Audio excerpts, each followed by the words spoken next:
અશ્રી, આજનો આપણો આ જે વિકાસ જોતા તને શું લાગે છે કે આપણો ભવિષ્ય અતિ ભવ્ય હશે કે અતિ ભયાવહ હશે? એ મને સમજાતું નથી બેટા. અરે એમાં શું સમજવાનું છે? આજનો ભયભીત, ભીરુ અને ભાગેડું માણસ જ્યોતિષ પાસે જઈને જીવનના ઉપચાર શોધે છે, પણ આ ખુલ્લી આંખે દેખાતું માનવ જાતનું ડરામણું, વામણું અને વિકરાળ સ્વરૂપ કે ચિત્ર માણસને દેખાતું જ નથી ને.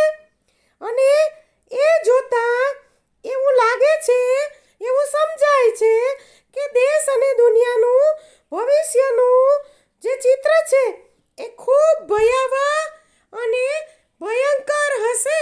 હા, ચેતવું હોય તો ચેતી જજો, બાકી ભયંકર પરિસ્થિતિ આવશે.